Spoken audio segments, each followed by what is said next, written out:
Hayi nindlule kugqibela ke ngoku. Yazi nincamile.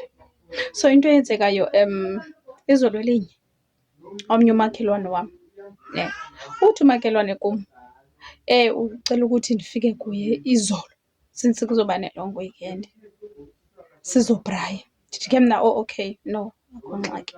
Ke ndahamba kuthe phaa nyhani phaa ngabo-8 late ndithi hayi khothi ndiye even though ndibona uba kuthulekile yabo, bekuthulekile nje kungabonakalisi nto. So ndithi hayi no mandiyojika phaa kuye. Yaqonda ngumntu endimqhelile vele, ndimqhelile umakhelwane. Ndahamba guys ndaya phaa. Xa ndifika ndafika ndanokha emnyango, hayi kwangaphendulwa. Ndanokha futhi okwesibini wathi vula. Ndavula umnyango ndangena. Xa ndifika umntu usebhedini. Ndithi kutheni, yintoni? Ithini into? Hayi xa ndithi uyapinapineka.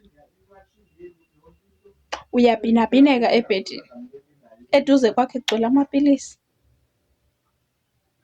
In fact kugcwele ama-empty wamapilisi.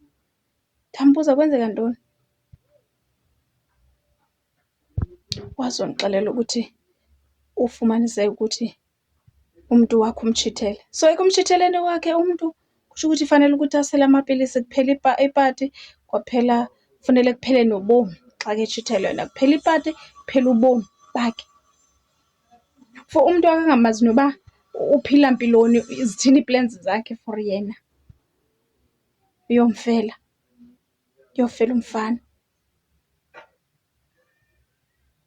I'm so disappointed.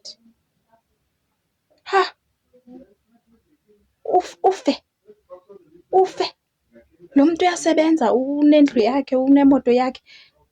She doesn't even pay irent ke xa kuphela inyanga, unendlu yakhe ethi yena azofela.